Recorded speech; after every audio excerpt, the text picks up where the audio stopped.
engagement with the brand to show us the trademark certificate to know what the authentic product is and an unauthentic product is, and then to allow us to be able to solve for those problems. And I think we can speak after the session, but that's probably along the lines of your issue that we deal with.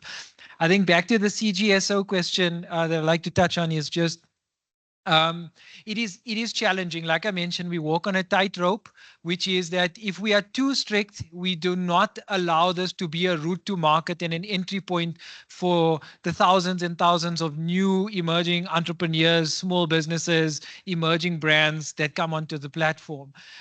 So if we make it too onerous, then we lose the essence of being a marketplace. We create too many barriers of entry, and we then just don't serve the purposes that we need.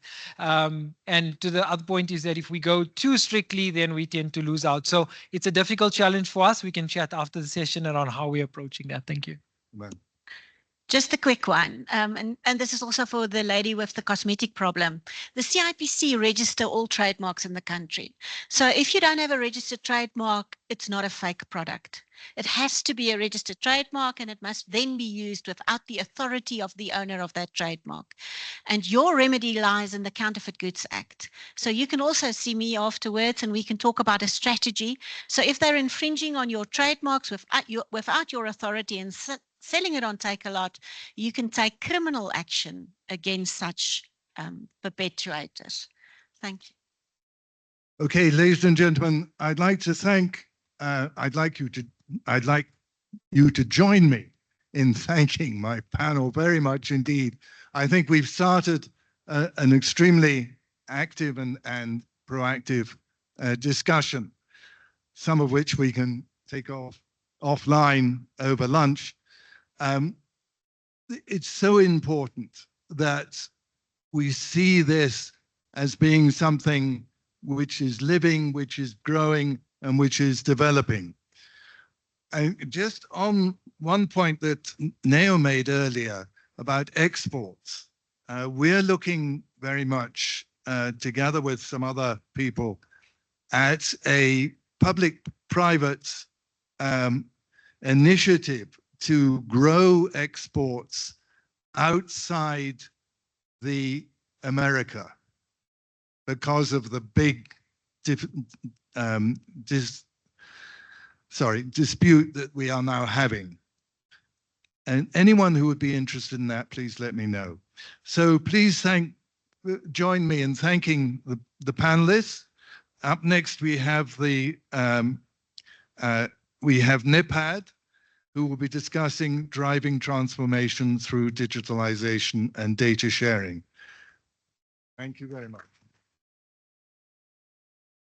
Thank you.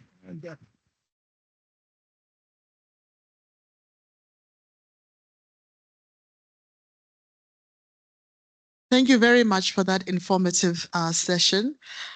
So from digital transformation, we move on to the next part of the program, which will take place online. We have Alex Jama Ismail from NEPAD. He's the Senior Technical Officer there. And then immediately after him, we'll have Dr. Stravos Nicolaou, who is the Aspen Pharmacare Group Senior Executive. Can I hand over to you, Alex? Thank you. Yes, good morning. Can you hear me? Yes.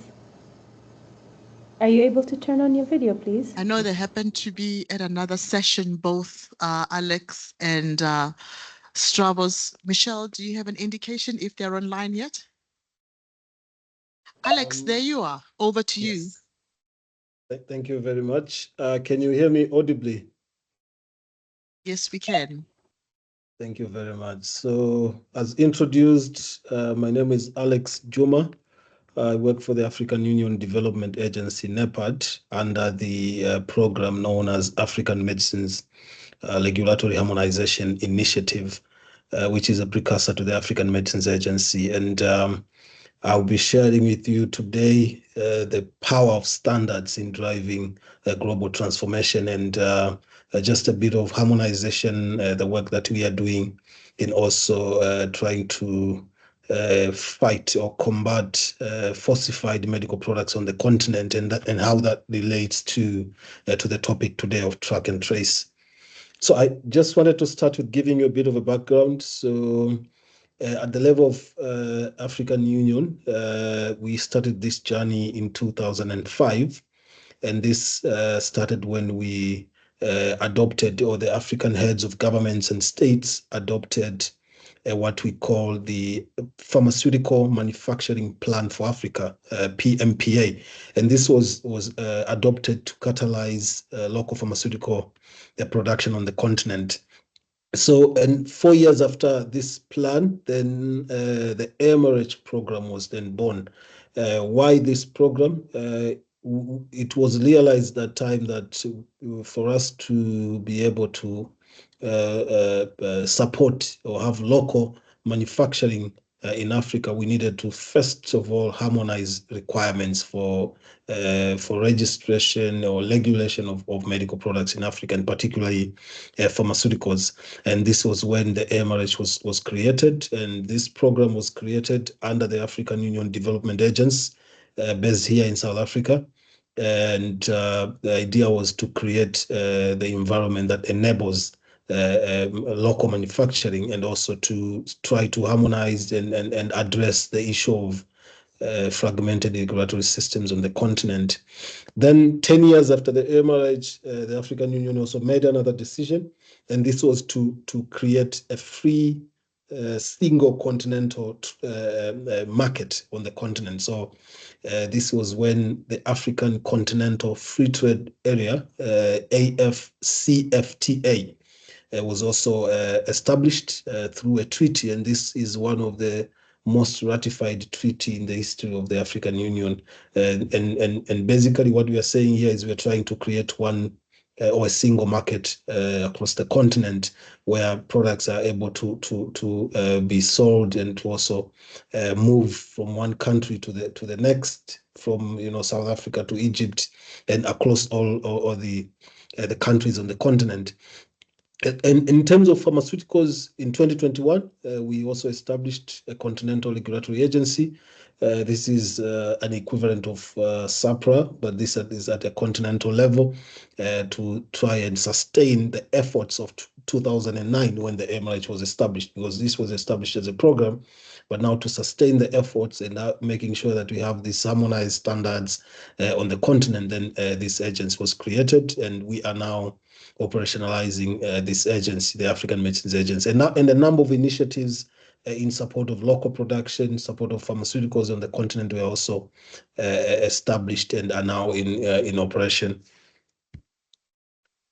I think I've covered this, but what we're trying to say here is to have a continent where there are a single set of requirements, and there are very clear guidelines, and stronger institutionalized regulatory capacity and systems, and we are able to pool the resources and share information across the continent. You would agree with me, in order for us to fight substandard or counterfeit products, not only medicines, but all kind of products, you would need to have information sharing at the backbone of it, and also pooling the resources, because all countries are stretched in terms of resources. So the idea was to also pool resources together and have processes that are transparent, that those that are involved in the trade of products, of pharmaceutical products, are able to navigate these requirements with transparency, understanding what is expected from them, and what are the let's say the challenges and the precautions that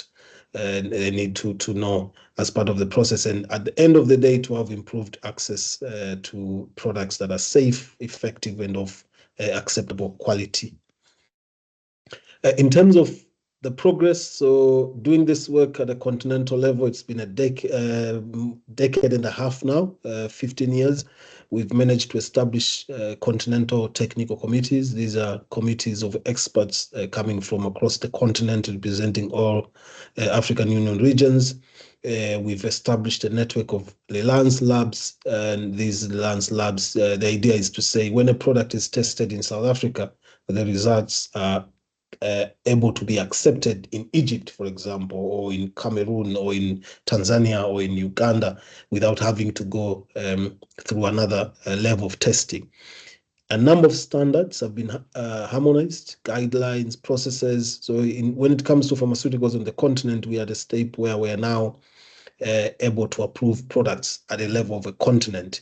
Just a few weeks ago, 5 products were approved at a level of African Union, and these products can then be their decisions can then be recognized by countries that these manufacturers are targeting without having to go through another administrative or legal or other processes at national level.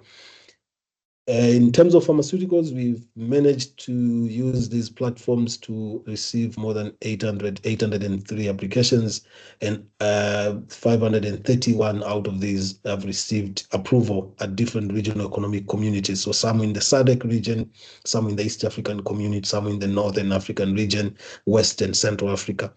And we've blocked the continent into a number of projects, a number of blocks, and these blocks are also assisting in bringing countries together using the platforms of the regional economic communities like SADC, as mentioned. And this program that has been serving since 2009 was then recognized as the foundation for the African Medicines Agency, a continental regulatory body by the Executive Council decision in January 2015. And the Executive Council of the African Union, this is that Council of Ministers of Foreign Affairs that come and review policies at an African Union level and make decisions. From these processes, a lot of commitments have been obtained and been able to improve availability, quality assured, safe and effective products, but also a greater visibility of products within the supply chain. And this has enabled improved patient care. And now with having a continental agency, the African Medicines Agency, we are going to be able to have these efforts institutionalized, but also sustainable. So in terms of member states, different countries in Africa, how are they dealing with SFMP, substandard and falsified medical products? So there is an adoption of the Ministerial Declaration of Continental Actions to deal with these substandard and falsified medical products that was adopted in 2024. Among other interventions, the African Union, through this ministerial declaration, calls upon member states to strengthen their supply chain management systems and enhance traceability to track and prevent substandard and falsified medical products that are coming or are entering their markets.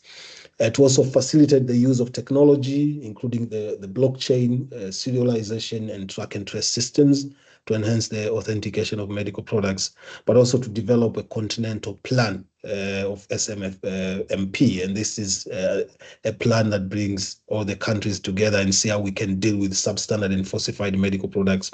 And why do you need continental interventions for things like this? Because products move from one country to the next.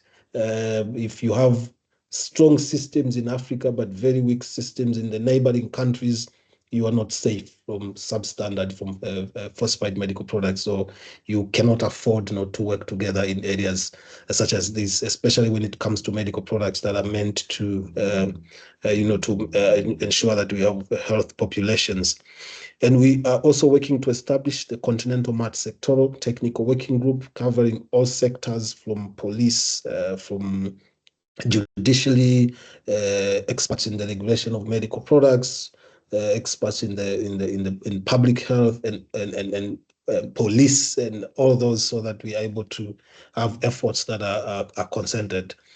In terms of this working group that is going to be established, what are the envisioned interventions? We are thinking of putting in place regional mechanisms to promote traceability of medical products, but also adopt and adapt existing global supply chain standards for pharmaceutical traceability to improve, first of all, to improve access, and also have stronger regional harmonization and national interoperability, supply chain, also to protect citizens against substandard and falsified medical products. And for those that don't know, Africa has the highest prevalence of substandard and falsified medical products. And so we are having these interventions to make sure that we fight this. We are seeing a lot of advantages in having these standards harmonized. So first of all is the patient safety. That is our key goal, but also to make sure that we mitigate risks before products are in the market during in the entire supply chain. Also provide data-driven visibility of commodities in national supply chain, which also brings about stronger interoperability with global supply chains, improve reliable access to essential health commodities through supply efficiencies and also stock availability, and also promote the trust in the public and private pharmaceutical sector through the systems that are well secured. In terms of next steps, I think I have 2 more slides. In terms of next steps, so finalization of the continental plan, as I indicated, the efforts needs to be continental. They cannot be efforts that are only national, because these products or these problems always are affecting us because of our neighbors in most of the cases. Operationalization of the technical committee, a continental technical committee that deals with scientific high-level issues related to medical products that are substandard and falsified, and also designation of champions, different countries to advocate for the fight or the combat against these products. Also to initiate interventions on track and trace, including the development of state of the art, and also development of guidelines at a level of Africa, also supporting countries to implement traceability standards and guidelines. And we are looking to have these in Q3 of this year, so that next year we have a full operational committee at a continental level. I indicated that we are now working as the MRH, but eventually this work is going to be transitioned into what we call the African Medicines Agency. And what you're seeing here, this is what is in the 5 years plan operational of the AMRH to armor in terms of track and trace or fight against substandard and falsified products. The first one is for us to harmonize and have standards that speaks to each other, guidelines, implementation, advocating for implementation of digital and blockchain-based solutions across the continent, strengthening national authorities that are responsible for this regulatory work, and also having regional continental collaborations, and eventually also collaborate with the globe. And you can see on your right, a number of interventions are being proposed in support of these objectives. To also have public-private partnerships, as well as to enforce post-market surveillance for products that are already circulating in markets. I think, yeah, this is my last slide. Thank you very much.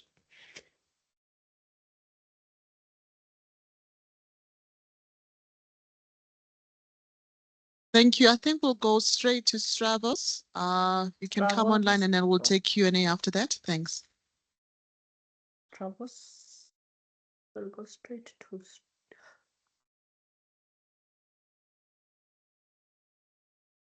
Michelle, not sure if he's finished in his other session. Otherwise, we can do the Q&A now.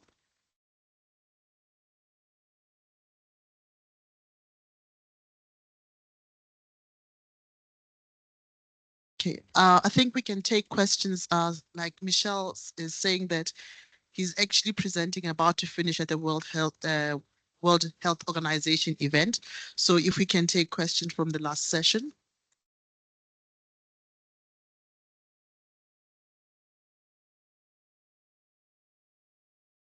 There are questions.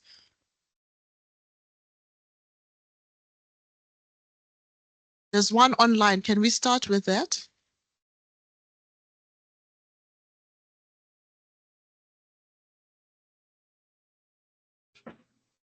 Hello, can I speak now?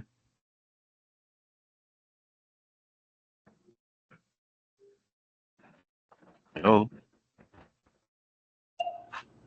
We can hear you online. Yeah, Good day. My name is Franz Yama. My company is SI Seafoods. Probably since the member of GS1, I didn't finally have more info because I told before that there's association that advantage us as a suppliers to maybe to have advantage of markets. So I really maybe wanted to be. I don't know that automatically I am the member as I registered as a GS1, or there is application that I have to go through it. So that the clarity that I want to have. Thank you.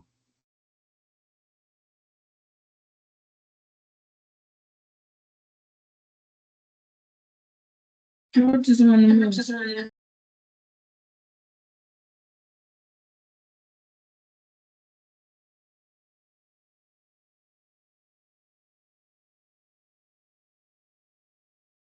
thanks for the question. I think what we are working on is the team to ensure that we do have, for all of our new members that have joined us, a program that allows you to understand all of our initiatives, whether it's getting onto our barcode manager, whether that's getting onto our verified by GS1 registries. And I have Nwandla next to me that leads the program together with Martin and the team. And then secondly, we have our HR executive leading our Ifunda program. Please join us so we can understand how do you get benefits from being a member of GS1 South African CGCSA. And then in future, I know Zinhle has been asking us, are we having a buyer session? I know GS1 Namibia does this well, is meet the buyer. Our commitment is to set up a meet the buyer session so that you are able to have those buyer discussions for access to markets. I hope I've answered the question. So those are some commitments that we will have to ensure all of our online members that have purchased barcodes but still need to see the benefits of both the GS1 membership as well as the CGCSA, and that we are meeting the needs of the smaller mid-tier businesses as well. Thank you. Just a question, and I'm sure my partners on the council will once again think that Neil's standing on his soapbox for this question again, but it's something that I've raised previously in council meetings. And I think it's important that we ask a question around, as much as we understand that the harmonization of standards is important, and I think for the majority of the markets it is important. How do we keep track of those standards and whether or not they are applicable in our market? And there is an area of regionality that applies to some of these standards. And my ongoing question is always, are all of those standards, which are generally sort of European and internationally sort of developed, are they necessarily all relevant for the South African market? And how do we constantly test and interrogate those standards to make sure that they are relevant in our market? And in many respects, they may be too stringent for certain areas, and in others, perhaps lacking. How and what muscle do we need to develop to be able to facilitate those conversations and in really interrogating those standards? And I think it's a question that I've asked before. I'm not necessarily sure if we've got an answer, but I certainly think it's a topic for us to keep on our hot list.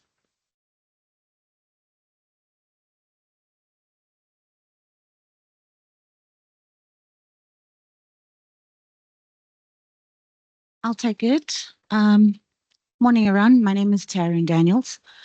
I think, Neil, to your question, I think it's ideal. It's a perfect question, which actually embodies the GS1 standards and how they come about. So those standards that have been developed, and we have looked at them and we've tried to implement them in industry and in our businesses, have actually been developed by the countries themselves. They've gone through a voting process at a global level, and after ratification, they have become standards. So we know historically South Africa from a retail perspective have actually been groundbreaking in a lot of the ways that we've operated. For one, South Africa is the only MO out of all the MOs globally, or of all 100 and odd of them, that whose retailers have said from the get-go, we will never reuse a barcode number. Only in 2018 did the other MOs come to the party and say, hey, we're realizing duplication and problems. So we understand that South Africa has its own way of doing business. And our answer to that is to dig deeper, get together with our council, with any other members, put the specific way of us wanting to do something on the table. And if we do have agreements across the industry, from all industry players, then we take that to GS1 Global, and it goes through a global standards management process, and it becomes ratified as a standard. So we're not deviating from saying, oh, we're going to leave that and have our own one. No, we're saying let's make it applicable to the African situation, South African in specific. We put it on the map, we take it through the global management process, we ratify it, and it becomes a standard that we have contributed to the global standards body. So we have started working with the council. We've put together a retail specific working group that's being chaired by myself. And we already started to look at those particular issues that are kind of niggly in our region.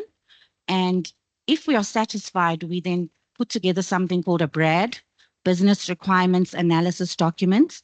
We sign that off and we take it and we make it a standard. We've done that before in the healthcare space as well, when we took our NAPI code for recognition as a GDSN header. So we're definitely on the right path, and we don't need to deviate, but we can contribute to the standards from a global perspective. Thank you. Thank you very much for that response, Taryn. Now we will move back online to Dr. Stavros Nicolaou, who is the Group Senior Executive at Aspen Pharmacies of Pharmacare. Stavros, welcome, and over to you.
I think Stavros, if you can unmute, please, because we're trying to unmute you from here. We can't. There we go.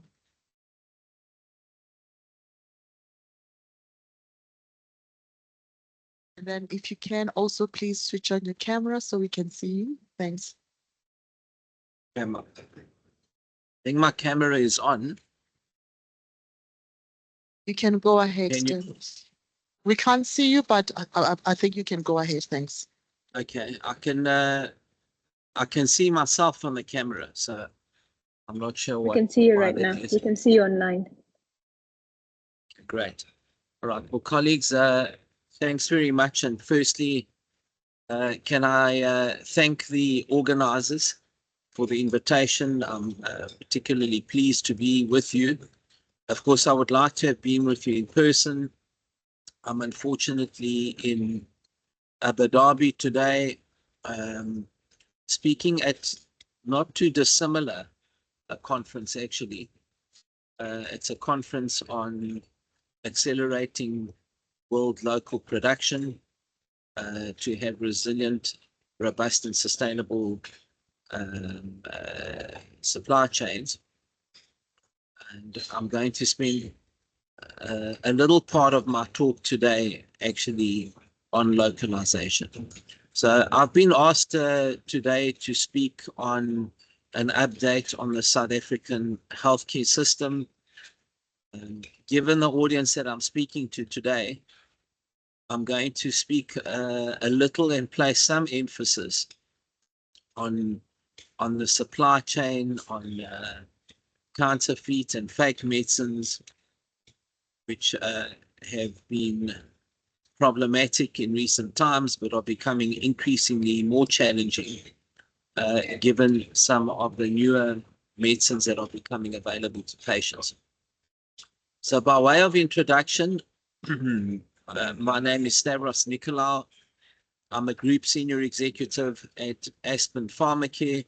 Aspen is Africa and the sub-Saharan region's largest pharmaceutical manufacturer.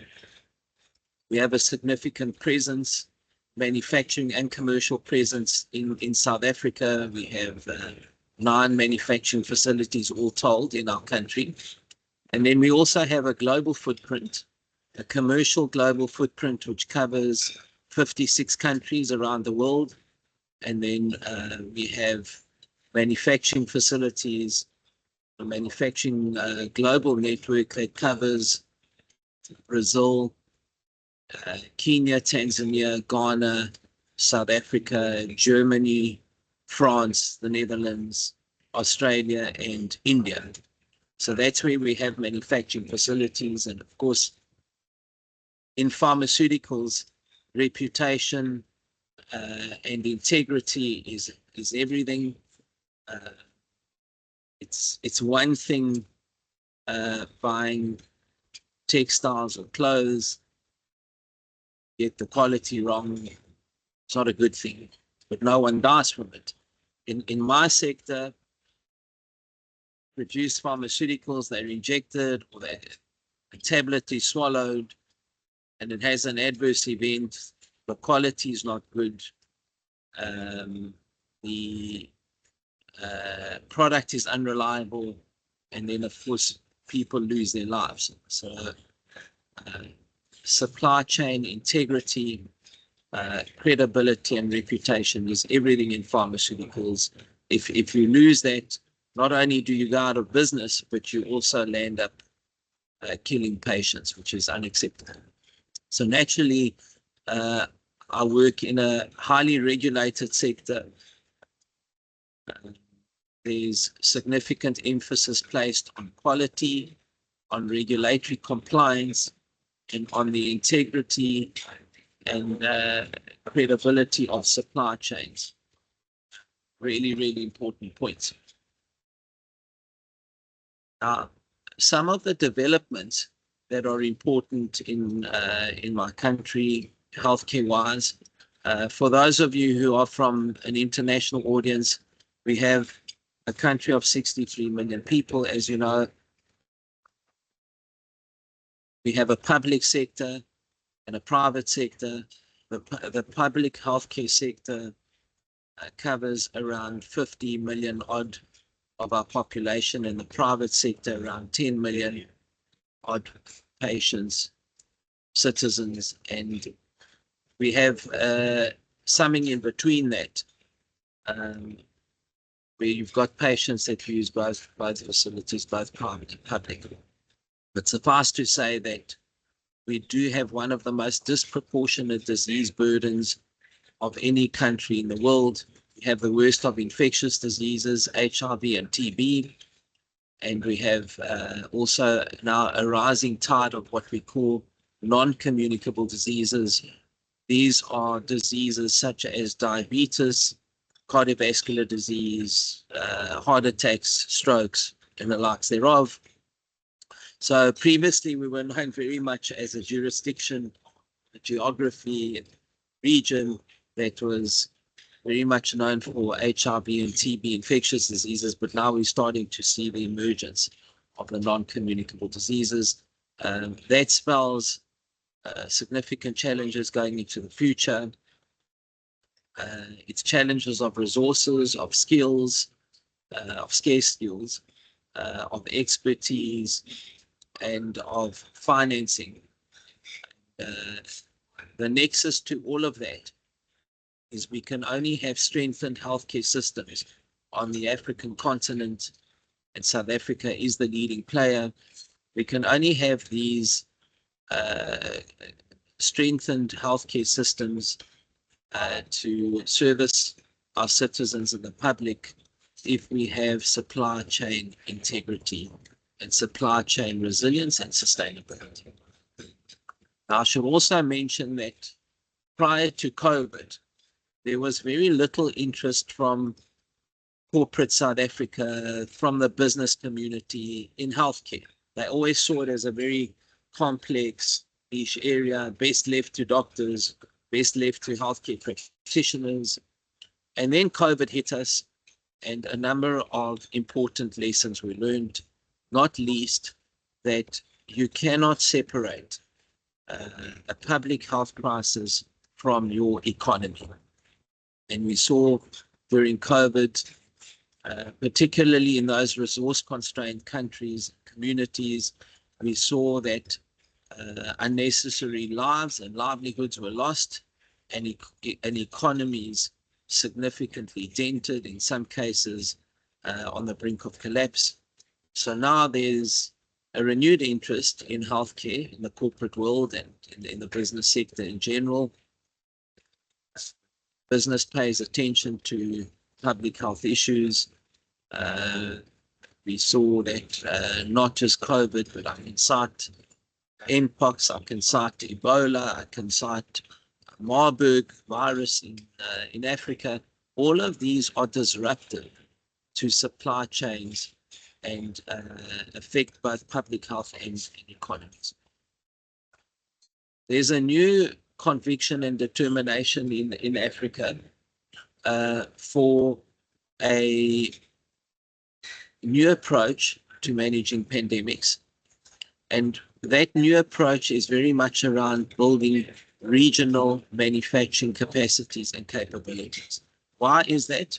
Because during COVID, unnecessary lives and livelihoods were lost, as I indicated, because Africa could not access basic vaccines, could not access many of the other medical countermeasures that are required, and as a consequence, unnecessary lives and livelihoods were lost. There is a new resolve on the African continent to not only establish and sustain, and I underline the word sustain, to establish and sustain manufacturing capacities and capabilities, but equally to develop both forward and backward linkages so that Africa is more sustainable in its hour of need. We cannot expect other regions, other countries around the world when there's a public health crisis, we cannot expect them to put our citizens as Africa ahead of theirs. It's not going to happen. It didn't happen during COVID. Solidarity flew out the window and life lessons were learned, as I said, and those life lessons were that we have to have our own supply chains. We've got to diversify them. We've got to have economies of scale so that we are globally competitive. And all of this means having appropriate supply chains. Now, why am I emphasizing so much in this presentation supply chains? I'm doing so because we are, as I indicated earlier, embarking on a significant pharmaceutical and vaccine localization program on the African continent. And this means that we have to have reliable supply chains. Now, what does reliable supply chains mean? It means that you are able to move your freight efficiently, cost effectively, and on a sustainable basis so that there is no disruption to supplies and therefore no disruption to patients. In our business, we cannot have unreliable supply chains unreliable supply, erratic supply to patients, because you'll end up causing more harm to these patients than you do good. So rule number one in the pharmaceutical industry, the patient safety comes first ahead of anything else. Everything else is peripheral. And that also means not only guaranteeing the quality, the safety, the efficacy of the medicines, but also that you have dependable, reliable, consistent, and regular supply chains. Now, reliable supply chains means that the product that moves across these supply chains is product that is registered and that is of a nature, a quality nature, that patients can safely take it without having any concerns, without experiencing any harm. And as I indicated in one of my opening comments, unfortunately, we are seeing a rise of fake, counterfeit, and falsified medicines on the African continent. Ladies and gentlemen, there's a new class of drugs called GLP-1s. These are drugs used to treat diabetes, type 2 diabetes, some cases type 1 diabetes. They're very reliable, but they have also demonstrated significant weight loss capabilities. So there's been an explosion, and everyone wants these GLP-1 drugs. Patients are losing 15 to 20% of their body weight. It's particularly useful in reversing many chronic diseases, including cardiovascular disease. It protects the kidneys, and many, many benefits of weight loss. And demand and supply is not being matched at the moment. There's an over demand for these products. And when you have that situation, you are unfortunately opening up the doors for falsified, suboptimal, fake, counterfeit medicines, and even something called compounding medicines. These are practitioners that receive the active ingredient from unregulated sources, and they compound their own GLP-1 and place patients at risk. It's unacceptable. So a significant benefit of the work that you carry out, whether it's through 2D barcoding or any other track and trace element, a really important component of what you do is ensuring that patients get consistent, reliable, credible medicines they can take without any concerns, that healthcare practitioners, the doctors, the pharmacists can breathe easily at night, sleep easily at night, because they know that the supply chain, the logistics are intact, the integrity is intact, and medicines are not compromised, and therefore patients are not compromised. So I cannot sufficiently underscore the importance of mitigating the risks of, we call it as generally substandard and falsified medicines, expanded and called the counterfeits and fakes.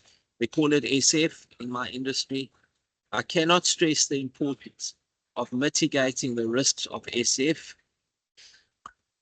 and the logistics and supply chain that you are involved in, the track and trace capabilities to ensure end-to-end reliability from the minute a tablet leaves the production line to the minute it's swallowed by the patient or injected, a shot that's injected in the upper arm of the patient, end to end.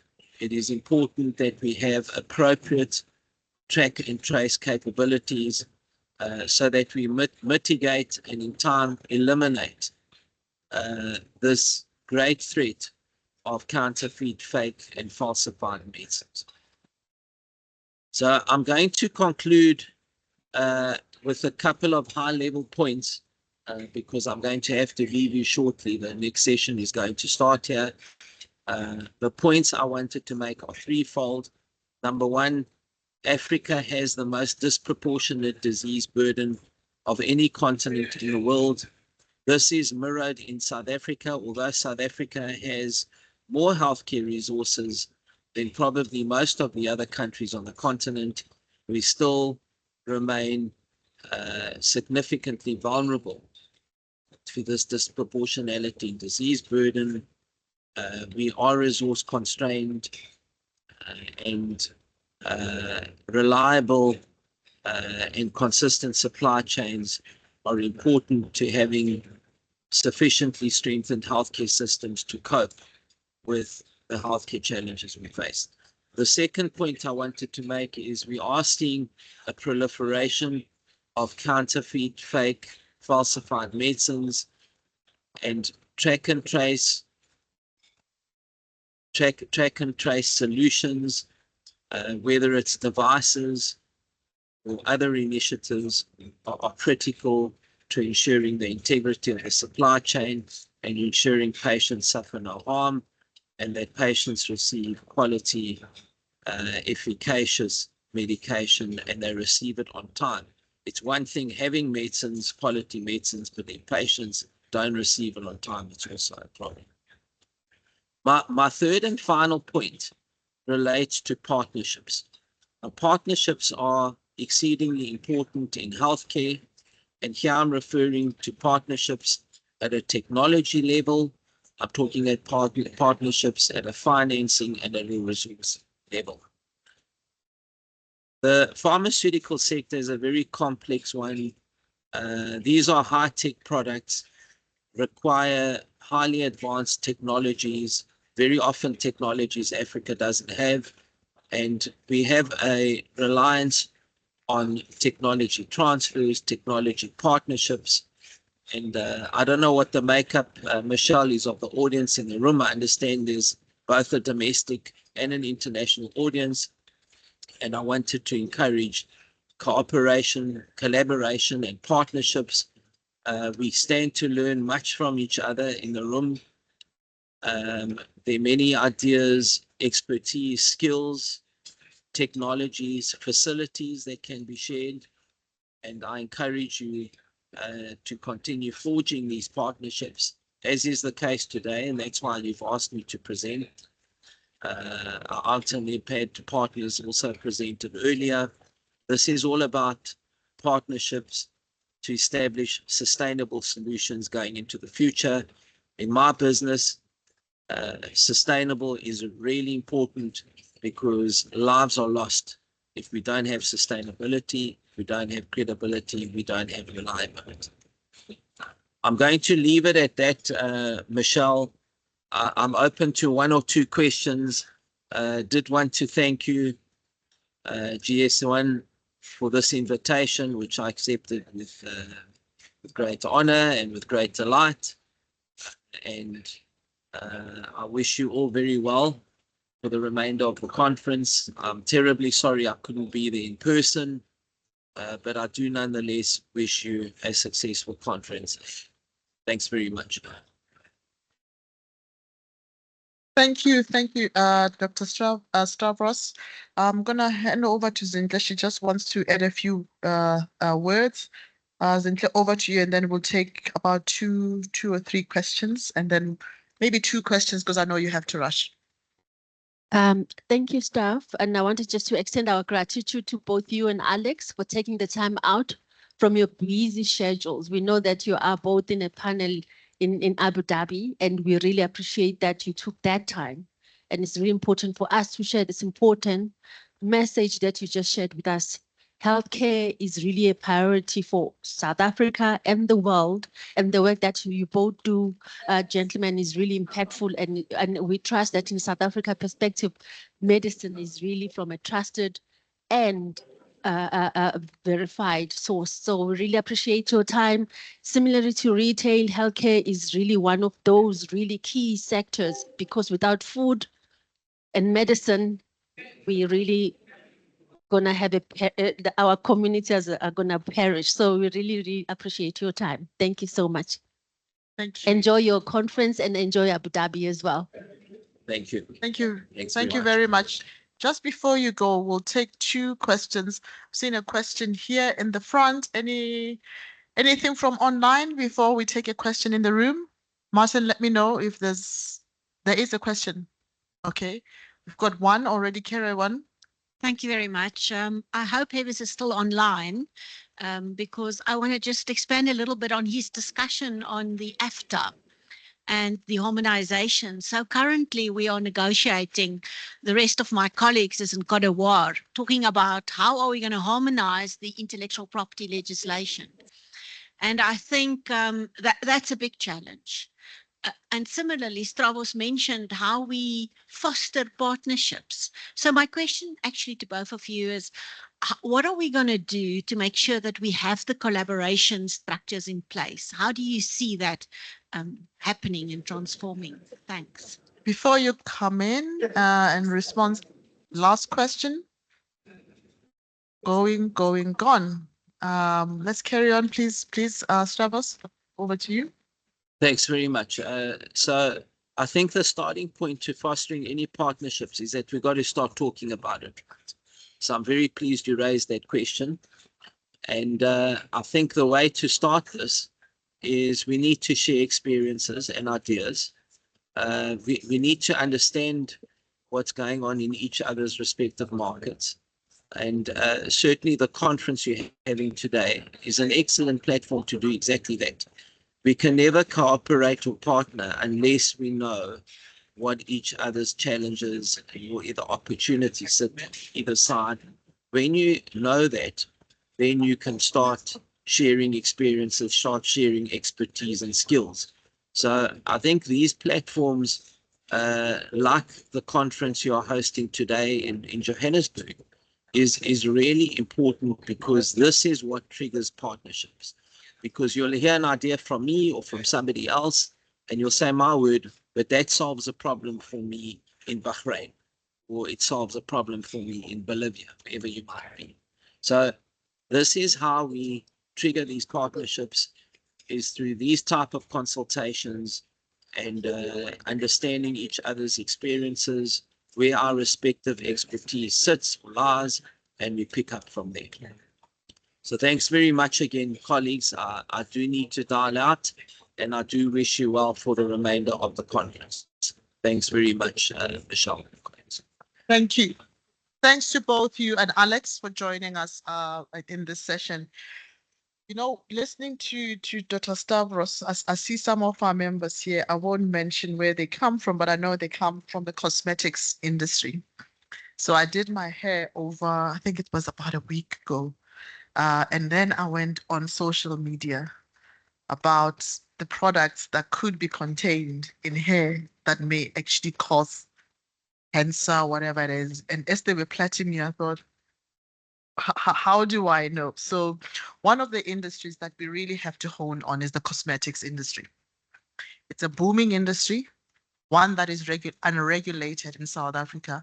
And I know that a number of our members are really concerned and want us to move towards putting in place a fit for purpose regulatory regime so that we protect the products that are there. So as we're speaking about this, they have the barcodes, but what's the use of having barcodes in an environment that is unregulated? Because how do you differentiate not just who owns the product, but from a safety and standard security, how do you make sure that we protect our consumers?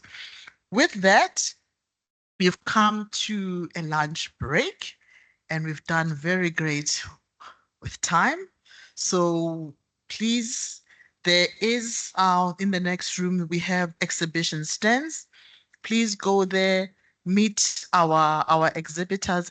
And I know little Betty whispered in my ear that the Tiger Brands stand in particular, you will be you have an opportunity to fill in a form, answer questions, and there are great prizes. I'm gonna run and be the first to do that.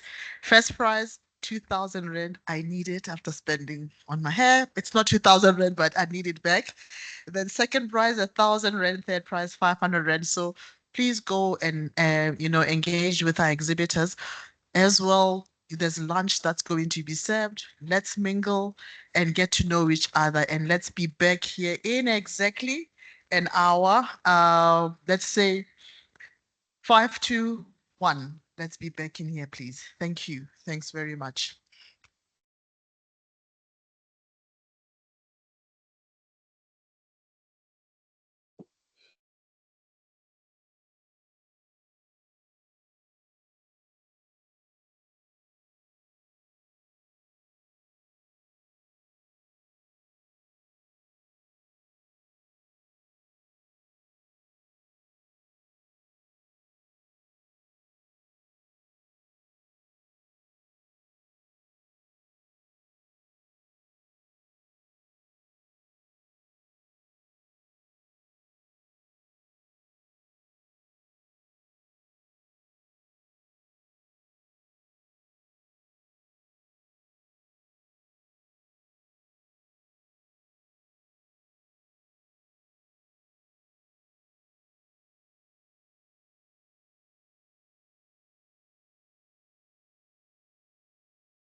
So what do you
Oh Lord, I thank you. Yes.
Ladies and gentlemen,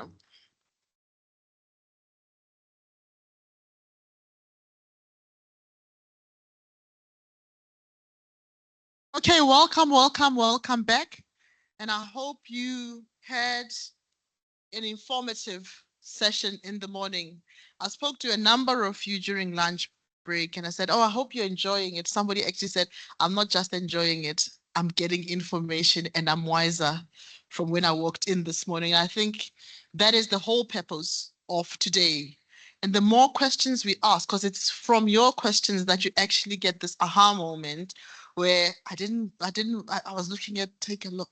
I didn't want to be you, because a lot has come out of that and it's a learning thing that's going to propel us to do better.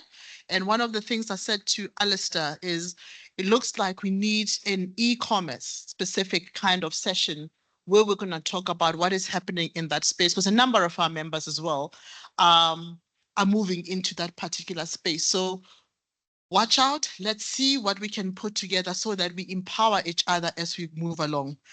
Now we're going to the next session, which is about training and transformation, because just as much as standards are important in this growing economy where skills are the way, where I've seen that the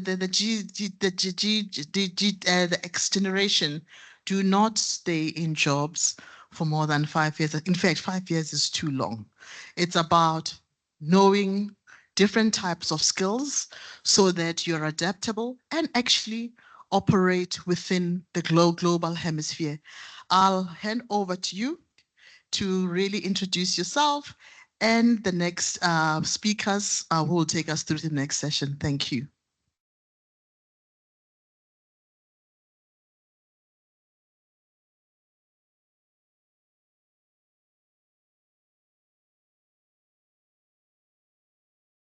Afternoon, everyone. I'd like to invite our panel up to stage as well. Khaleesi, babe.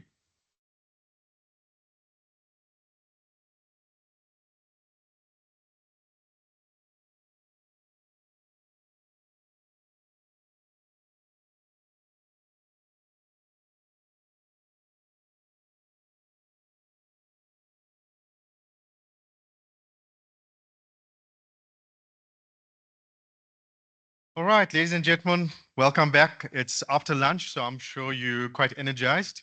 Today on stage, we have WRCTA and SME joining us. So in keeping with today's theme, transparency, trust, transformation, and the power of GS1 standards, this could not be more relevant in today's supply chain than before. GS1 standards are a powerful enabler for this transformation. In the global economy that we have, everything's interconnected. We have the fourth industrial revolution. We talk about sensors, maintaining the supply chain, gathering information. How can this help us to move ahead, be progressive? And as SMEs, this is a key consideration in how we are using it. We have WRCTA as well, and how we inferring these skills to these SMEs as well to empower them. Now, the GS1 standards and the GS1 standard playbook is, as we had Nico mention earlier as well, it has a lot of international standards in it as well. In fact, the version from January is 522 pages long. Now, how much of that are we adopting for our local economy in South Africa as well is questionable. Now, Taryn also mentioned it that we've got another council breakaway that is looking at specifics in terms of this and how we use it and how we adopt it for ourselves as well. Now, with this GS1 standards, we've got key identifiers, we've got data identifiers, we talk about barcodes, check digits, there's JITTONs that we are all using, right? Now, with these standards, we can use these standards, and everyone knows with standards, there's an element of automation that we can use with these standards and implement in our organizations. How are we empowering SMEs to do this? It's not only the large organizations that are doing this, but from a supply development perspective. So we'll touch on some of these topics as we go through the discussion with our panel as well. Now, it was mentioned earlier, and Michelle did a shout out in terms of the barcode usage, right? And it's once that we use it, but there's also standards in terms of, are we changing the brand on the barcode, key ingredients? How does this affect us? And these are key variables that suppliers, SMEs need to be taught, and we guide them in terms of how we use it. And for the larger wholesale and retail organizations in the supply chain, it's about maintaining supply chain integrity, right? And traceability. So we have WRCETA, and everyone knows the CETA is Education and Training Authority. Specifically to our conversation now, we have the wholesale and retail CETA, and we have Mkulisi Mapakela joining us, and he heads up the strategy, research and planning department. Also, we have an SME, and Babe Sophie Masuke is joining us from the Chili House.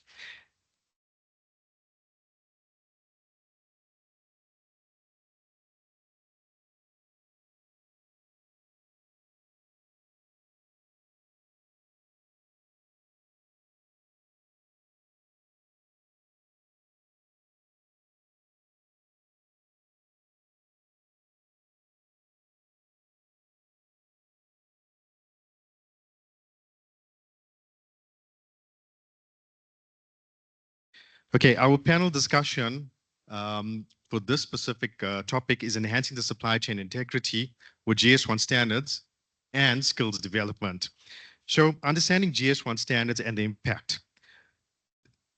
WRCETA partners with industry associations on global standards and research on the fourth industrial revolution. The end goal is entrepreneurship and employability and how we achieve this. Now we know WRCETA main responsibility is to empower SMEs and align to the National Skills Development Program, because SMEs have a skills gap and they're continuously watching the bottom line, right? And so there is a skills gap, and empowering them with knowledge and expertise to ensure that they don't suffer an early demise is one of the main responsibilities of the WRCETA.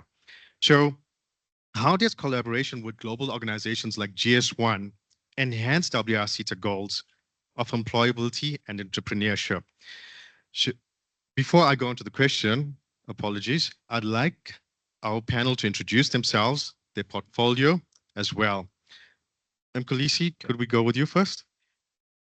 Good afternoon, colleagues. It's always difficult to present or be on the panel after such a great lunch. So please bear with me. As introduced, my name is Mkulisi Mapakela from Wholesale and Retail CETA, responsible for research and strategic planning. So part of what I do is the update and review of the sector skills plan, research leadership chairs, strategy documents, and also implementation of the WRCETA research agenda. That's in brief. Thank you. Thank you, Mkulisi. I'd also like to welcome our next panelist, Babes. And she is, sorry, Babe, I've got to be particular. She told me to call her Sophie. And she's from the Chili House. I thought I won't make an error, but look at it. I've done it. And so she's from the Chili House. Babe?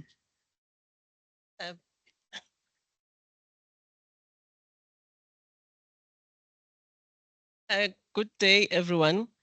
My name is Baby with a Y, Sophie Masuche. So everybody can call me Sophie because I know Baby is causing problems everywhere I go. I'm from BSMS Chile House. I am the founder of BSMS Chile House, and I'm here today to represent SMMEs.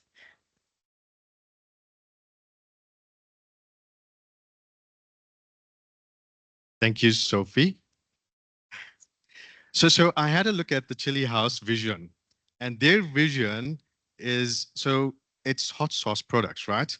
And when you go to the website, there's these big chilies there as well, right? Now, so it's hot sauce, and their vision is to have 1 out of 5 South Africans patronage for their hot sauces. So we can talk about that later. But let's move on to our first question, right? How does collaboration with global organizations such as GS1 enhance WRCTA goals of employability and entrepreneurship? So let's hear the perspective of WRCTA. Kolisi? Sure, thank you. So I think what we can all agree on is that the wholesale and retail sector or sector is undergoing rapid digital transformation driven by technologies of the fourth IR.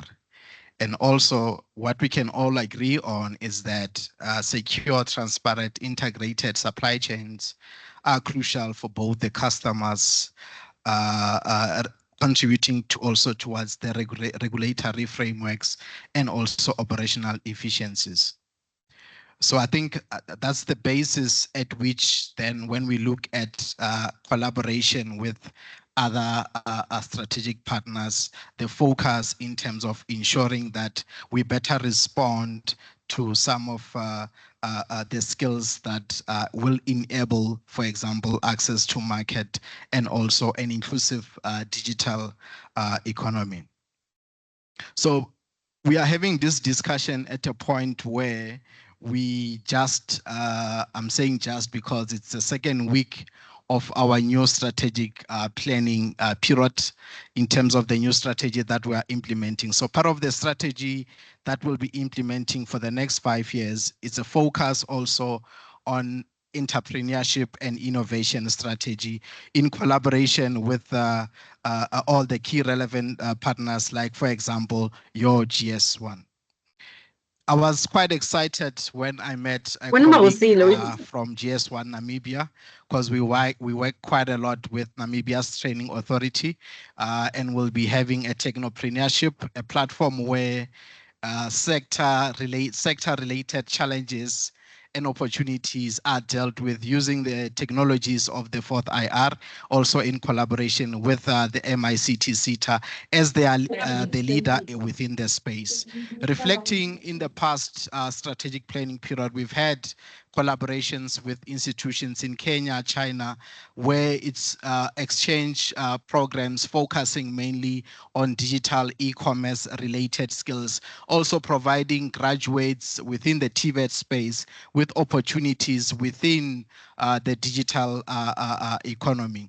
Importantly, also relates to international leadership development programs that also offer, like your ILDP, offer leaders within the sector opportunity to benchmark against leaders within the industry. I'll pause there for now. Thank you. Thank you.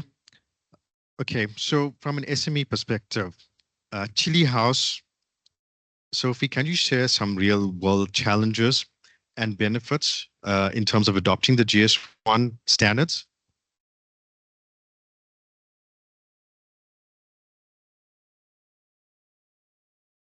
SMM is we always start somewhere. And when we start, it's not easy for all of us. We all know that. So Okay, in my case, I started my business. I was excited. I just wanted to see my products like looking like, being shelved at one of the big retail stores and all those things. But as I was like growing, I realized that, I took my products to SABS for nutritional testing. Then after that, I came back. I realized that no, but this bottle is not finished. Let me do something else. What's missing here? The barcode. Then I went on Google. I checked barcodes, and there's this company that I found, and this company, I called them. They gave me barcodes, and that was it. Then the next time I called them, they gave me barcodes, and that was it. There was no information. There was nothing that was shared with me. I didn't know what barcodes are doing, honestly, to be honest with you. I just wanted barcodes. I just wanted that product to look lovely and everything. So somebody introduced me to Consumer Goods Council, and then information was shared with me, and I was introduced also to GS1. Then after that, I realized that my products, they gained confidence. Everything started to make sense because I realized, I learned so many things about barcodes that when we have the right barcodes, we have the right product. Not that it's the only thing that makes the product to be right, but it's one of the things that makes the barcode to be right. And then, okay, the benefit of getting a barcode, the GS1 barcode, and it's not just the barcode. I have learned so much that even the country, every country, they've got their own number. That's the first three numbers that starts. Okay, South Africa, ours it's 600. Every product, a South African product, it starts with 600, the barcode. I didn't know that. So many people, they didn't know that. Fortunately, my kid, my family, they know that from now on. Something that we never knew. I mean, many people, they don't know what are barcodes. We see them and we just see them like being scanned when you buy something, but we don't know what is it for. So the benefits of barcodes is, one of the benefits, I would say, last week I was here, I attended Massmart Growth Summit, and we were having some meetings with the buyers. Immediately when they see the barcode, they are not jumping around and say, this is the right deal, but at least they can consider you. They can consider your product. And the good thing is that I managed to get a deal with Massmart.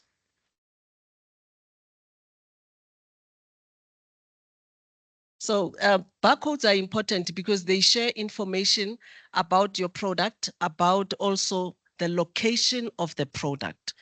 I'm sure we all know that that is very important. The location where the product is being manufactured.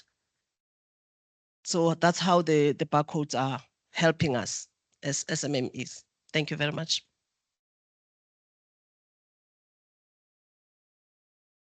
Thank you. So let's talk about skills development and industry readiness.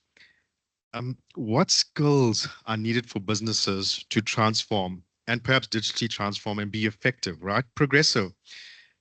Let's look at it from a WRCTA perspective. Nkolisi? Sure. So some of the key skills, and this is in the context of SMEs and informal traders, as they are at the center of an inclusive digital transformation. So you have your digital literacy and fourth IR skills. Key also is understanding of these technologies. So that from that point of view, then we can understand the application. Data is the new currency. So the management of data is very important, and also e-commerce competencies. And I think we sometimes underestimate the power of the devices that we always carry around. So, so understanding that from a point of view of an SME and an informal trader, how that can be used towards digital logistics, online payments, systems, and also linking with some of the standards related to traceability. He also related to knowledge around global standards and significance around those. And I think my colleague just really shared briefly some of the benefits associated with standards, related standards to an SME that is just starting or an informal trader, that really there is that potential to access the bigger market. So it's a blended type of skills in terms of the technical, entrepreneurship, and competency orientated skills. Thank you. Thank you. So digital transformation is a big buzzword. We've all heard it. We go to conferences, we come into conferences like this, and people talk about digital transformation. And is everybody jumping on this bandwagon? And what adoption as an SME is there? Is it necessary?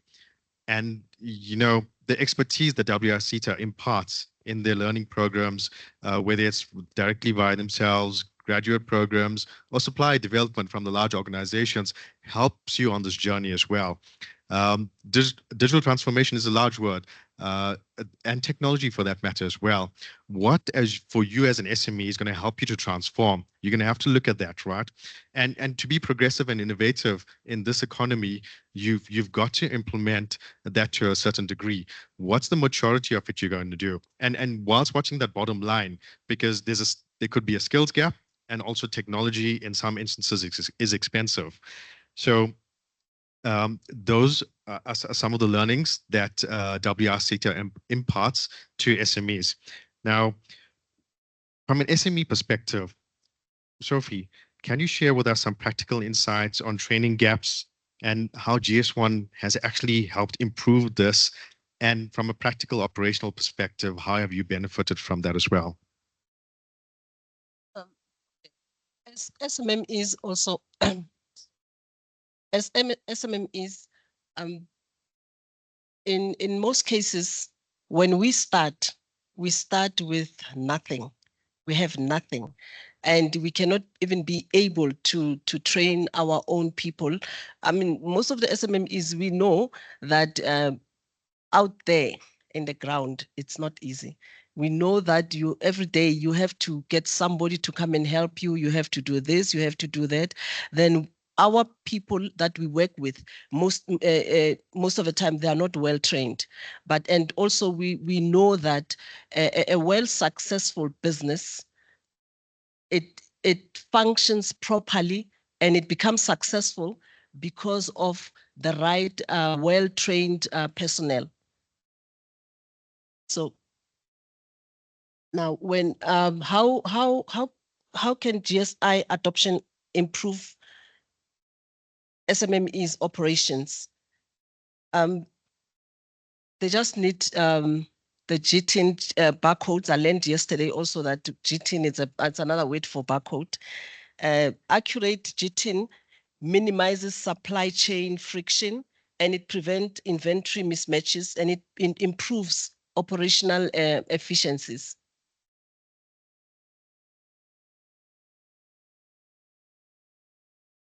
Thank you, Sophie. So the learning is a journey, right?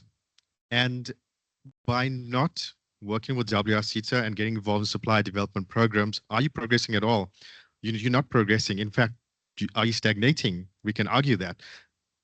You're actually moving 2 steps backwards because the rest of the economy, the rest of the industry is actually progressing. And by not embracing these type of programs and like the learning journeys that, for example, Sophie has imparted, we are, as SMEs, actually moving backwards. So even the learning continues. And just as she shared with us, she's learned yesterday as well from a perspective of the GTIN and the acronyms. It's the same meaning as a barcode, right?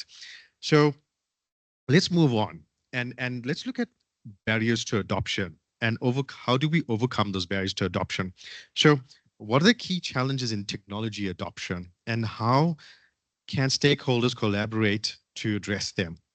So from a WRCTA perspective, Nkulisi, can you share with us your opinion? Okay, so I think key is to understand that sustainability and traceability are pivotal to transforming the sector, and also as they are aligned to some of the global best practices in terms of transparency. So how then we can overcome that? Also, it's looking forward. It's really scaling up collaboration efforts and opportunities towards digital traceability, AI integration towards product authenticity, consumer safety. I think the earlier discussions this morning was really centered around that. And industry standards really provide a common language for data, which when we have a common language, meaning even with understanding, we'll be able to understand each other in terms of some of the priorities. With increasing focus on food safety, ethical sourcing, and sustainability, we can all agree that the GS1 standards are aligned with some of the national and international standards that really further emphasize the point that we need to then scale up our efforts towards collaboration. Thank you. Thank you. So let's have a look at it from an SME perspective. Sharing hurdles, cost, technology, access, and solutions. Sophie, can you share some of those hurdles, constraints, those barriers that you have to overcome from a technology perspective to adopt? One of the biggest barriers for technology adoption is cost. You find that most of these technology systems and everything, they are very expensive. And also the key challenges in technology adoption, they include resistance to change, skills gap, budget constraints. But if stakeholders, they can collaborate and engage early and provide training and address every concern and showcase success, they will be able to foster a culture of innovation and smooth transition. Am I allowed to add? Thank you. So I think as much as we're in the digital space where we've made progress in relation to access to information, I think we can agree that at an SME and informal trader level, there are still challenges related to limited access to relevant information and how that information can be used towards improving some of the business operations. Also, uptake, which then result in terms of limitations towards uptake of such technologies, meaning we need to then work the ground in terms of the relevant awareness programs to really educate and have your advocacy programs. And I noted that colleagues within GS1 are already within that space as part of really getting more and more SMEs. And I saw already that the save the date for 2026 is on. The goal should be to have more SMEs sharing success stories so that we can get more and more SMEs within such platforms. Thank you. So WRCTA is also working on how the programs incorporate digital transformation as well. And technology obviously is a cost, right? Everyone's there to support you and sing the praises of adopting technology, but at what cost does it come, and at what level of maturity do you do it for your organization? And it differs amongst organizations, right? And everyone advocates it, but when you go into business rescue, there's not everyone there that is going to help you, right? So it's a very fine line, and based on There's enabling platforms where we take a lot as well, the marketplace where you can market your products as well, but there's also internal competencies and operations that also need a level of technology maturity. And how do we adopt that technology? So I know Mkhulisi has shared, and he will share with us also what work they're doing in terms of that. It's never too late to adopt technology as well, because we've seen some organizations, countries, and economies as well adopt technology, whether they were on 3G, no fiber infrastructure, and adopt 5G, and it's called leapfrogging, right? So there's opportunities for that. There's software, cloud models that actually are much cheaper than buying your own technology and much more forgiving if you want to scale or you want to, well, scale up or scale down as well. So the future of supply chain integrity, our next topic, but we spoke about traceability earlier before, and it was mentioned as well. And so we're using JITTRNs, we're tracing the barcode, and this is all underpinned by technology as well. Where is our item being scanned? Has it reached this location? And it's insights that we're using to gather from that as well, right? And it was at the summit that there was data analytics insights shared and how we should be incorporating it as well. So insights, as we said, data is gold. It gives you value, and how you interpret that insights to progressively innovate within your organization and as SMEs is quite powerful, right? So future supply chain integrity. How can GS1 standards drive transformation in South Africa's wholesale and retail sector? And Mkhulisi, you want to go first? So, and I will try to respond within the context of wholesale and retail sector and some of the planned initiatives towards really ensuring that inclusive digital transformation. So I think the future also it's around our coordinated approach towards addressing issues pertaining to regulatory framework, and hence as the SETA, the executive decision, not the executive order, the executive decision around entrepreneurship and innovation strategy that will then be the baseline at which such related programs related to the future of supply chain digital transformation are then coordinated for implementation within the sector, with a key focus on digital product traceability and visibility, and also integration of the SMEs across the different sectors within the formal value chain. As you mentioned also, that compliance or fully achieving the regulatory framework is expensive. It's an expensive exercise for some of the SMEs and entrepreneurs. What is also exciting to note is that under the sector skills plan, we have what we call priority skills plan. So with the priority skills plan, the focus is on programs, interventions that promote economic growth and sector transformation. So part of the focus areas are on e-commerce, logistics, smart warehousing, and also digital product management. So those are some of the programs which are prioritized to better position the SETA to deliver programs that will ensure that we are transformational and, as we do that, inclusive. Thank you. Sophie, would you like to guide us on that, and how this has helped you, how relevant has it had been predicting trends using insights, perhaps? Okay. How can GS1 standards drive transformation in South Africa, South Africa's wholesale and retail sector? By improving consumer engagement and trust. And how so? We need to see WR-SETA in the villages, in the townships.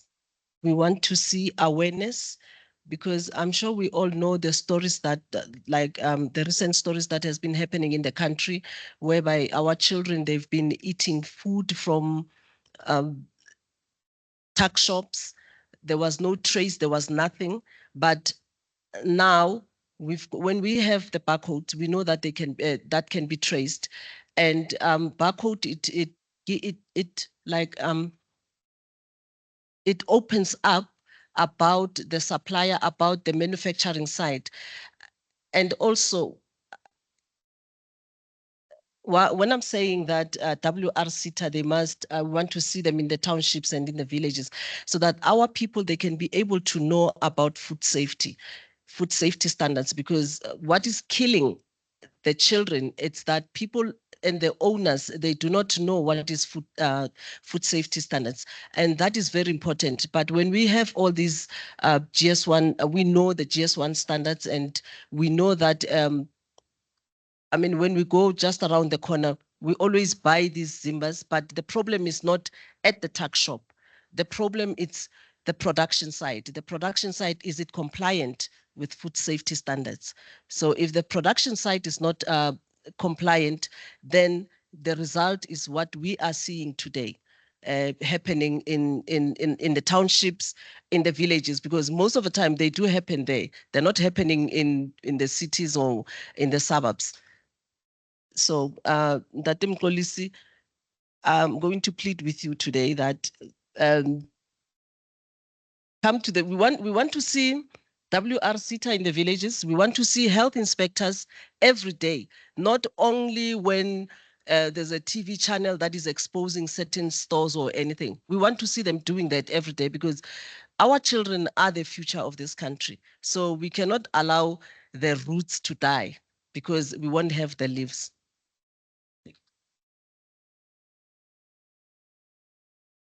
Thank you very much, and Chair, if you can allow me to reflect and to agree that I think what we are currently rolling out based on the priorities or in terms of the national imperatives with reference to food health safety. And I think this was 2 years ago when we launched a research leadership chair focusing on food safety, health, and sustainability. And just a couple of months back also, we started now rolling out. We just had a scoping session yesterday to say how then do we respond across the 9 provinces on food safety awareness at a township, at a rural. So yeah, that you should, within your respective province or village, you should be seeing us in collaboration with some of our partners. So yeah, I'm from a village myself, so I'm biased towards my village. Thank you very much. Thank you. So driving transformation and industry-wide collaboration, right? And ensuring that those standards are not only known by a few, but through all our community of suppliers, SMEs as well, and also the consumer as well, right? And that's one highlight from that we're picking up on. So that's industry-wide collaboration. Now, supply chain integrity, we spoke about that. There's traceability as well, right? And the barcode and the scanning of it at those different points is where that enablement and that sharing of data will help in terms of when we have adverse outcomes to be able to trace a product back. And there's also supply governance, right? So we spoke about certification, food safety, and there's other certification that goes hand in hand with supply governance. And when dealing with industry partners, you're also going to be asked about supply governance and what type of certification you have, all the certification, and then we're ready to do business with you, right? Because when you go to the large wholesale and retail organizations, this is becoming much more evident, and we have JSE listed organizations as well that are going to enforce supply governance with respect to these type of certifications. So those are some of the learnings that come out of the program, and as Sophie has imparted with us, that is quite from an practical level, and as we've seen last year, that's very important. So at this point in time, I'm going to open up the floor to questions from the audience for our panel. Can we have a mic? Any questions, ladies and gentlemen? So it's after lunch, and there you go. I've got one question there.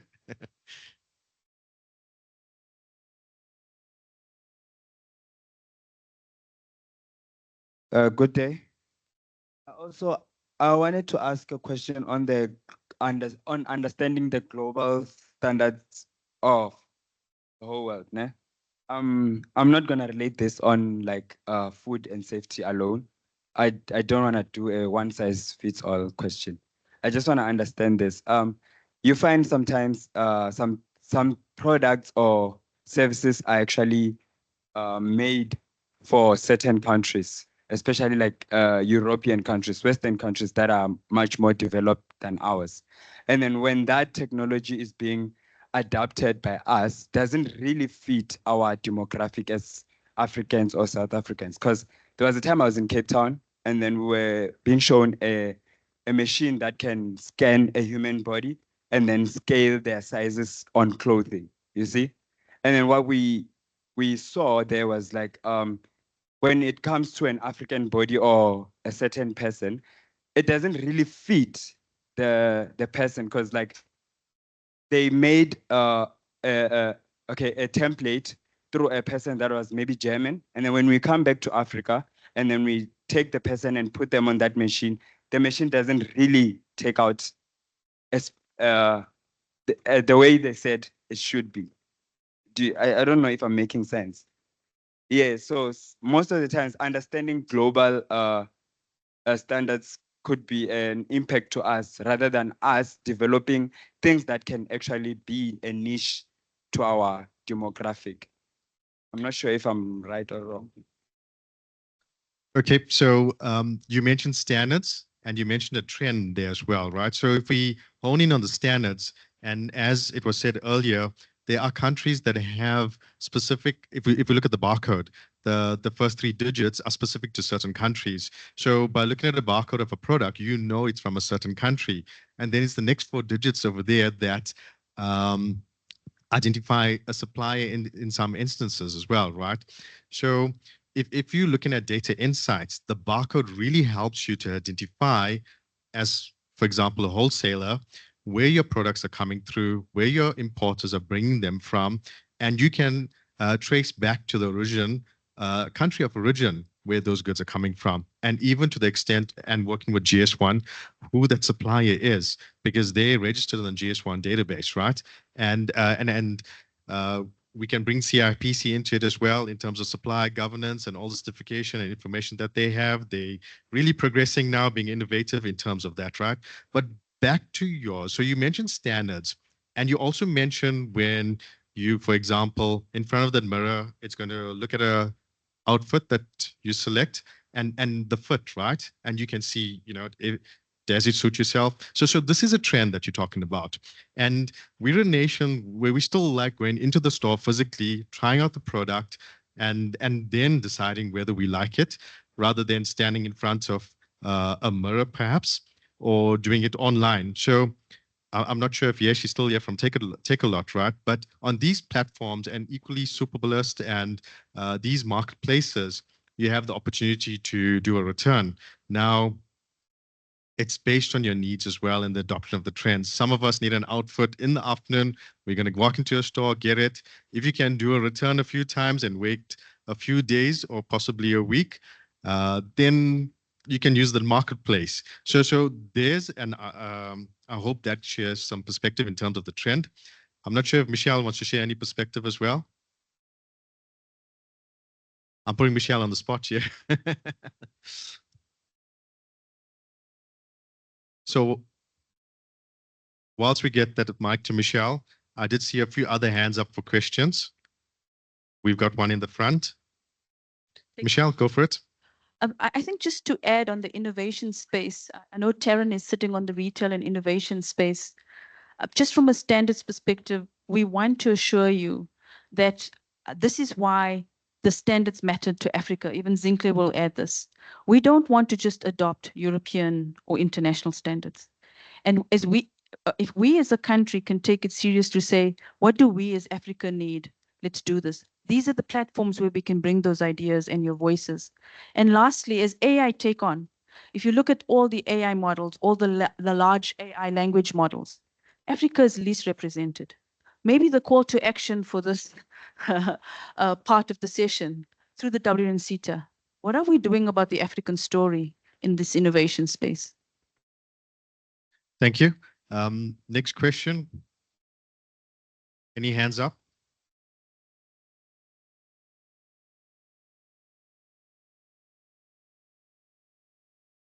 Yeah, thank you very much. I just wanted to ask Mpolisi from a development perspective in terms of the workforce.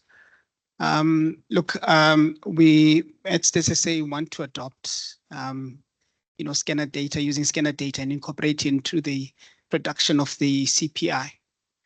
And part of the things that we're going to see long term is the reduction of price collectors on the floor.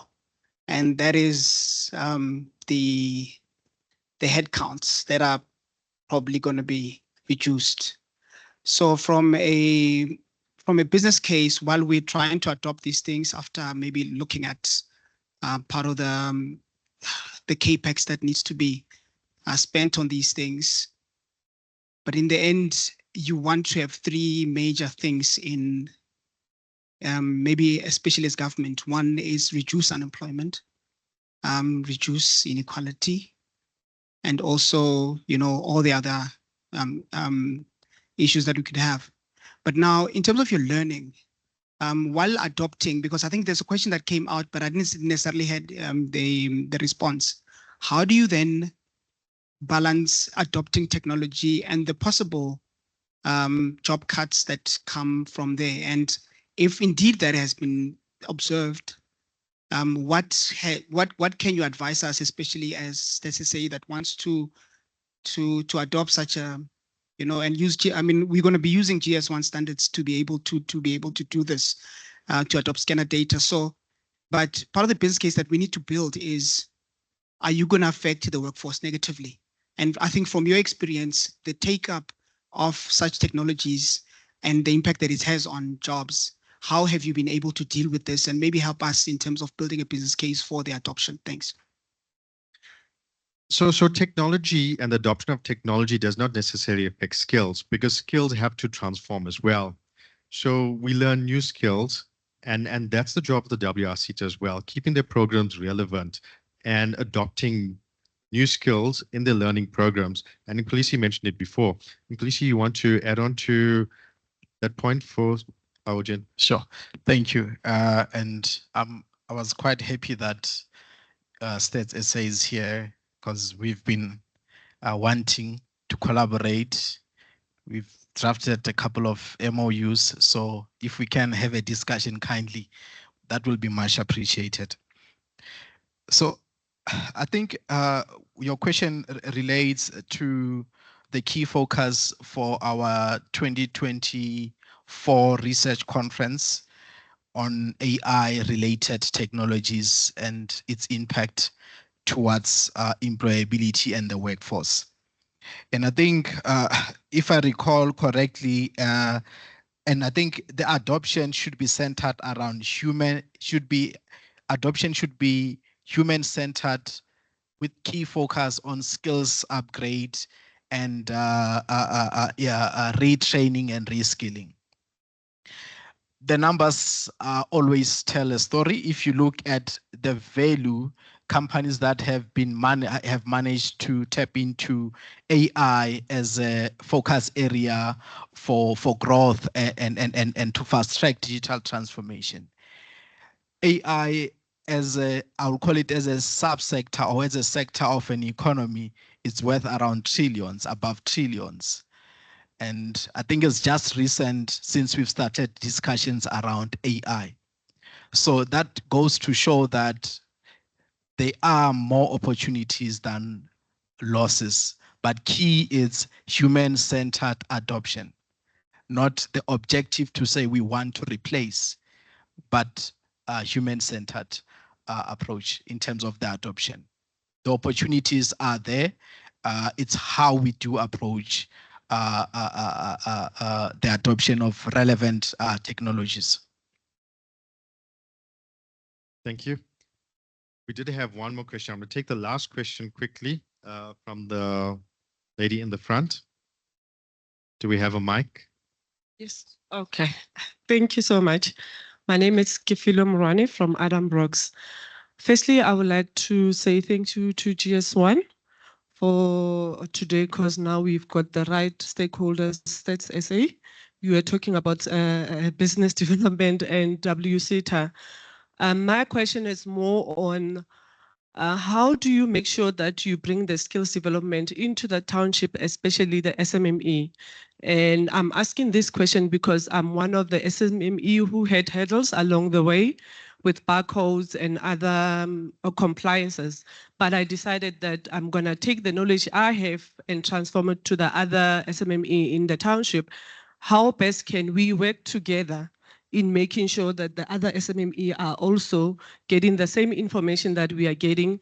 And from the WCTA, I know one, you will say one needs accreditation, but I'm sure there are those skills development that they don't need accreditation, but they can be transformed in terms of knowledge to say, we are on the manufacturing side. These are the things that are needed in terms of the WCTA. Who can I engage with? And Stats say, thank you so much, because we've been looking for you. We have not been finding you. Thanks, GS1.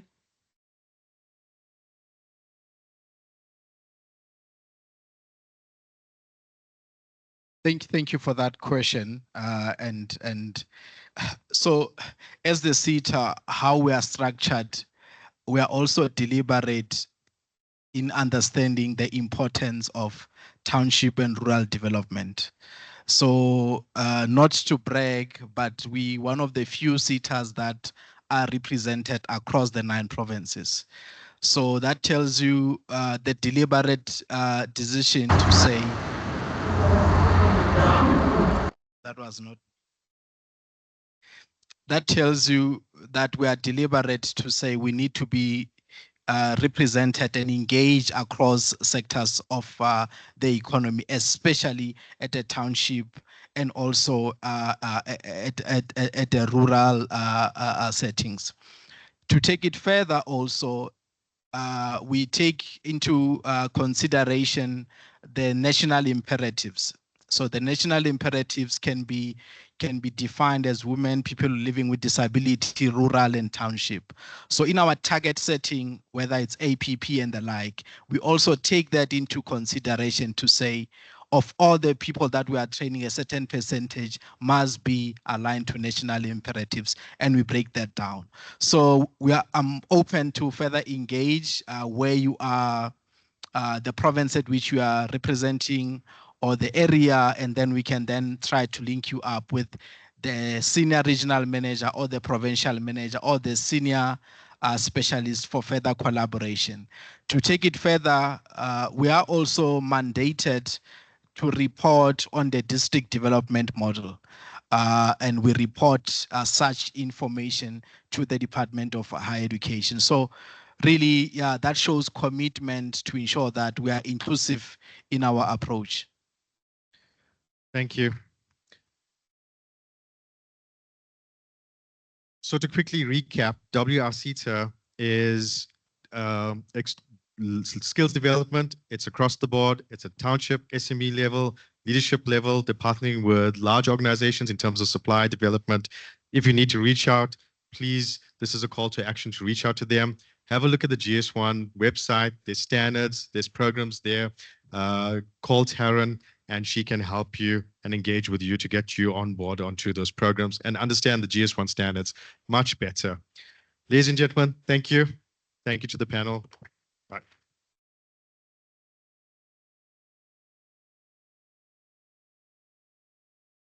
Thank you, Viresh, Sophie, and Mpolisi.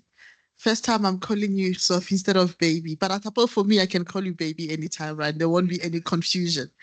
Thanks for that session. And just to spice up things a little bit, we mentioned earlier on that there were competitions going on. We're just gonna take a little break, have some fun, and announce, the winners. Shane, COO Sudesh Pile, can you please come up? You're going to be handing over, as well as Anthea Buckland, who's our exec for training, transformation, development. So I'm going to hand over to both of you to just do the goodies. And then the next two prizes we'll do after the two sessions that are coming up. So Anthea, over to you. Good afternoon, everyone.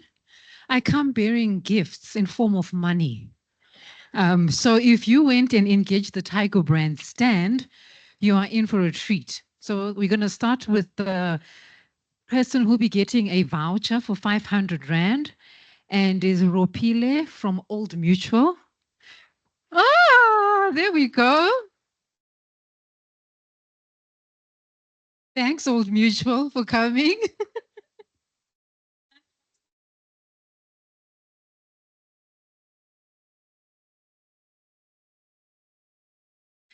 And then it's 1,000 Rand that you are going to get if you are from Rose Queen Skin Solutions.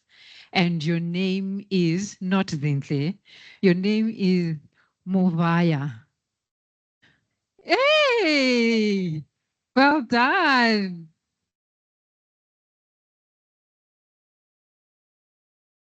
He asked a question, so he deserves this voucher.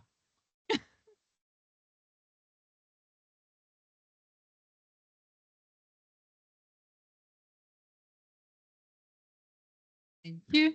And we're giving away 2,000 Rand. And 2,000 Rand is Ioma Jordan. Oh, is that? Oh. Ioma Jordan from Infinity Factor. Are you in the room? Is that you? Ah, yes, come through.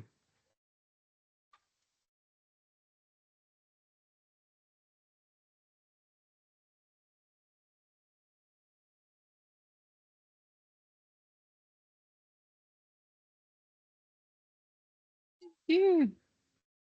So hang tight. We've got 2 more prizes to give away. You never know. I could be giving away a car. So don't leave. Well, there might be something under your seats as well. You never know, You win a prize. Everybody wins this prize. So going to the next session, somebody who's going to tell us the story of how they walked the journey with GS1 South Africa. The next speaker is success story made in South Africa, and it's just proof that, and I think we saw it with Sophie just now as well, that GS1 doesn't just work for the big retailers, it works for everybody. I'd like to welcome on stage co-owner of Yama Machemer.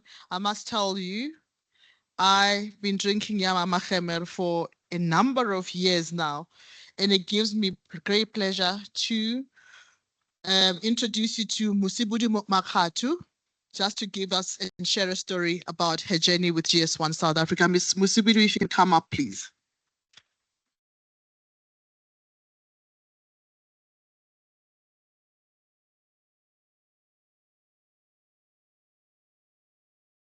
Can we just connect her to this mic? I think it will make it better and easier for her.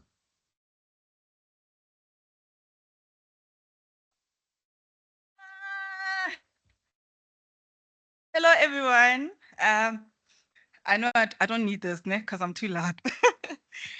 My name is Musibudi Makhato, and I am the co-owner of Yama Machemer, and I own it with my sister, Rosemary Badi. And we manufacture the most delicious traditional homemade ginger beer that is non-alcoholic. But I can tell you this, it is so well crafted that we managed to convert those who would say, I don't like ginger, but now they fall in love with it. So we call it Yamama because our mother in the community was the queen of ginger beer. So you go to family functions and everybody will be bringing their ginger beer. And those who know, they know, ne? They'll be saying, no, I want Yamama. that's how we got to use the name Ya Mama, because it was one of the best. And then, of course, we needed to carry on the lineage and say, "Ke ya mama," because she also taught us how to make it. So it's not just that we love her so much, but we got on the lessons of doing this amazing drink that we can also pass on to the next generation. Let me share a little story. So typically in a Black family, Khamer is for those gatherings, funerals, weddings, we call it mesebetsi, triple M, mekete, manyalong, mesebetsi, mafung. And, but again, a lot of people associate Kgemere with wonderful moments, happy moments. And for me, the moment was not on Christmas Day. You know how Christmas Day gets so overwhelmed because there's so much to eat, there's a lot. But for me, breakfast the following morning would be Kgemere le dikuku. And I'll be sitting there in my corner, just enjoying this ginger beer and a platter of cakes. So we started this business as a side hustle and we were working full time. Rosemary was working for Standard Bank at the time. I was working for Tebe Investment Corporation. And I remember one of the days I'm sitting in a boardroom, busy convincing the board that I need more money for our budget for the department. And my phone kept on buzzing and buzzing. I'm like, we can't do this. And yes, ladies and gentlemen, I sold Kgemere from my boots. I had to leave the meeting and go give Kgemere to somebody and then come back to the meeting. So now we started looking for outlets where we can then use to have an avenue that does not disrupt our work. So we were introduced to a Pick and Pay store owner, one of those family store owners in Soweto in Meadowlands. And we went to him and had a chat and he said, no, this thing is simple. All you need is a barcode. We're like, oh, great. Barcode it is. We contact Consumer Goods Council. The process was long. Guys, I must tell you. This is years. I'm not talking about, yeah. This is years. Like, I don't even want to expose how long it was. This is years. And the process was long and complicated and expensive. And I remember going to go collect a roll of, I didn't even, there's the roll. I remember going to get the roll of barcodes. And I'm like, I don't even know what to do with this. No explanation, no nothing. You are given this thing. And all we did was plug at the back of our product and we took it to Pick and Pay. And then 2 years later of no communication, we get communication from Consumer Goods Council saying we owe them 2 years of subscription. And we're like, how, guys?